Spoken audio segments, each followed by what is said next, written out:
December 21ஆம் தேதிக்கான ஜீவ ஊற்று வேத தியானம் சங்கீதம் 5:1. கர்த்தாவே, என் வார்த்தைகளுக்கு செவிகொடும், என் தியானத்தை கவனியும் என்பதே. நேற்று இவ்வசனத்தின் ஒரு பகுதியை தியானித்தோம். இன்றைக்கு இந்த வசனத்தின் இன்னொரு பகுதியை தியானிக்கலாம். கர்த்தர் நம்முடைய ஜெபத்திற்கு செவி கொடுத்து பதில் கொடுக்கிறதை நாம் எவ்வாறு அறிகிறோம்? உலகத்தில் அதற்கான நன்மையை நாம் பெற்றுக்கொள்கிற போதுதான் கர்த்தர் நமக்கு பதில் கொடுத்திருக்கிறார் என்று நம்மால் அறிய முடிகிறது. ஆனால் கர்த்தர் நமக்கு கொடுக்கும் பதிலை ஆவியில் அறிய முடிகிறதா? நாம் ஆவியில் ஆராதித்து ஆவியில் ஜெபிக்கும் ஆவிக்குரியவர்கள் அல்லவா? ஆனால் நாமோ நம்முடைய தேவனாகிய கர்த்தர் நம்மோடு பேசுவதையும் நம்முடைய விண்ணப்பத்திற்கு பதில் கொடுப்பதையும் நாம் அறியாமல் இருக்கலாமா? தேவனுடைய சத்தத்தை ஆவியில் நாம் எவ்விதங்களில் கேட்கலாம் என்றால், ஆவியில் தேவனோடு சஞ்சரிக்கிறவர்களாக இருந்தால் அவர்களால் தேவனுடைய சத்தத்தை அசரீரி மூலமாக செவிபட கேட்க இயலும். சரி, இவ்வாறு தேவன் நம்மோடு பேசுவதை நாம் ஆவியில் கேட்க என்ன செய்ய வேண்டும்?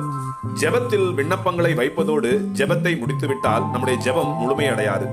துதித்தலும் விண்ணப்பங்களும் தியானமும் இருந்தால்தான் அந்த ஜெபம் ஒரு முழுமையான ஜெபமாக இருக்கும். எல்லாம் சரி, நாம் எவ்வாறு தியானிக்க வேண்டும் என்பதையும் பார்க்கலாம்.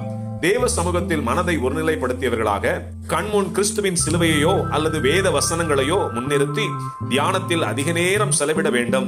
அவ்வாறு தியானத்தில் அதிக நேரம் செலவிடுகிற போது நம்முடைய வாஞ்சைகளையும் விண்ணப்பங்களையும் அறிந்த நம் தேவன் ஆவியில் நம்மோடு செவிபட பேசுகிறதை நம்மால் கேட்க இயலும்.